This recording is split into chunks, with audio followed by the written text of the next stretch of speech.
We are back with Mike Toons Bridgewater and Bowie. And I've been here for a couple of days, and Bowie and I have fallen in love. And Bowie's in love with everybody, so I'm not feeling that special, but I am feeling special. So, Mike, you wound up, you were in Colorado for a while. You came back to the valley, to Sugarbush Valley, the Mad River Valley. And you, before that, I mean, we're going to go back to when you and I first met. You worked at the Bluetooth. I worked at the Bluetooth. Yeah. There's been a lot of history here in the valley between you and I and just everybody here. That was just one of the reasons why I'm visiting. But tell me a little bit about all of that stuff. Okay. It was really fun. I mean, back in the 70s and early 80s, you could actually be a ski bum. We all worked 2 or 3 jobs to indulge ourselves in the passion of skiing. And that was no different here. So as I started my ski teaching, or winding down my patrol energies and moving more into ski teaching, I attended bar here in town, and we had a couple of really iconic, famous rock and roll, sax rock and roll, a lot of fun bars. The Bluetooth, which was a big one. I worked there for, I don't know, 7, 8 years. Another bar downtown, Gallagher's, is a very popular spot. Chez Henri's up on the mountain. I mean, we had a bunch of restaurants and bars that, Legendary bars, we all for kind sure. of worked at. A lot of fun. Yeah. A lot of fun. A lot of rivalry. Right. And there was a real spirit in town here. And it was kind of that ski culture, and it carried over into the summers and so forth. But predominantly a real great ski town with Mad River Glen, Sugarbush, 2 great ski areas. Also started up by 10th Mountain guys. Stowe up the road, ski capital of the East, Killington down the road. Yeah, it was a great fun time, and many of us were able to stay in the ski industry and make a living out of it. And you couldn't do that today. We're predominantly a second home town now. Yeah. Resort community.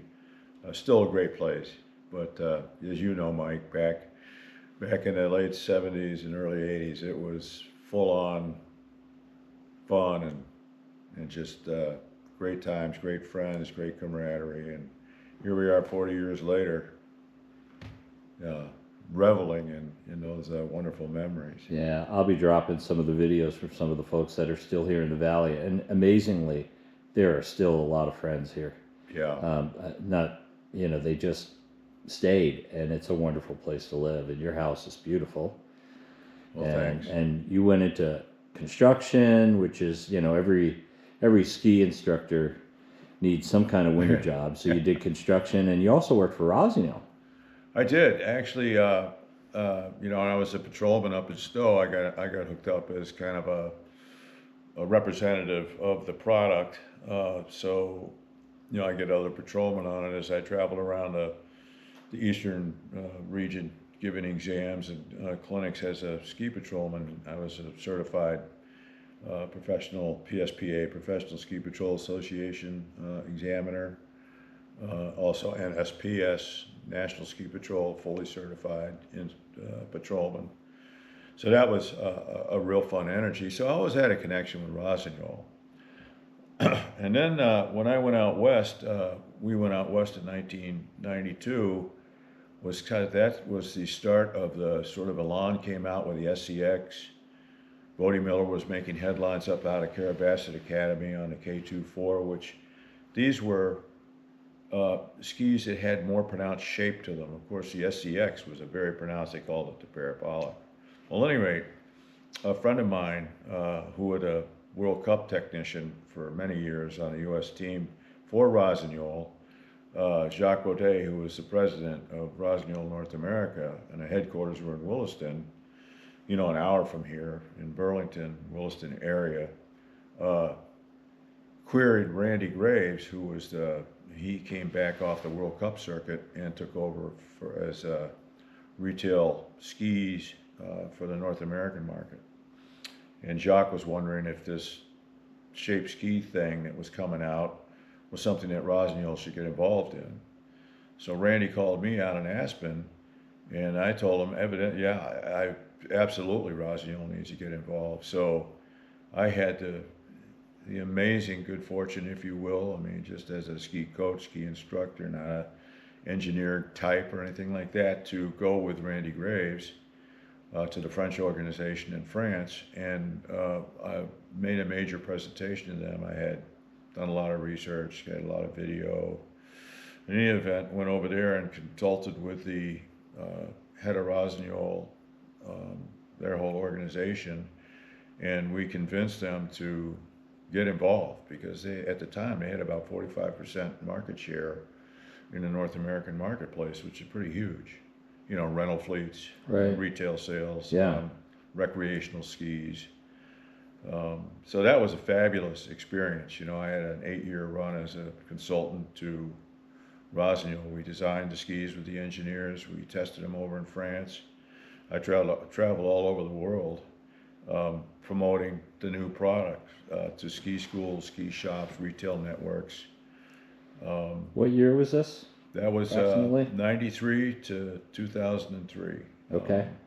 So it went through a couple, 3 generations of the shape skis as they were maturing more into the mainstream of skiing. Right. And it was fabulous. Got to go all over the world. I was in Japan, France, all over North America, working with the Rossignol network, of course, but also working with ski schools and trying to promote these new tools, if you will. So people say it was a revolution. I say it was an evolution. Okay. And what a wonderful, wonderful Great change in opportunity, technology. Yeah. And Yeah. And to be where you were on it is pretty special. yeah, I mean, to be on the forefront of Yeah. a major change like that. And then, you know, I wrote some of it myself, and another fellow by the name of Dave Manater out of Mammoth. We wrote some articles for Professional Ski, now 32 Degree magazine for the PSIA. We came out actually with some of the first educational focuses on How to teach. yeah, Or how well, to, you know, how to adapt to the new equipment, Yeah. you know, which was tended to be more, you know, tipping edge to edge, as opposed to, you know, a lot of heavy steering Right. or twisting because of the geometry. But we don't need to go there. Everybody pretty Yeah. much knows about that stuff. But what a wonderful opportunity that was, Yeah. and how it impacted ski teaching and skiing in general has just been remarkable. Right. Look at the products we're on now to when you and I were skiing on straight skis. Yeah, we're now turning those into shot skis. Right. Those 205s, those 210s, and all that. Yeah. Hey, Mike, thank you so much for spending time with us. And I'm going to get another picture. Hi, Boo. And here's Bowie again. Hey, Boo. Boo, look over here. Bowie. Oh, there we go. There's the face. Thanks again. I'm heading out. I'm heading down to Tenny Mountain for the World Pro Ski Tour. And we'll keep in touch. Absolutely. All right. Absolutely. Thanks, Mike. Thank you, Mike.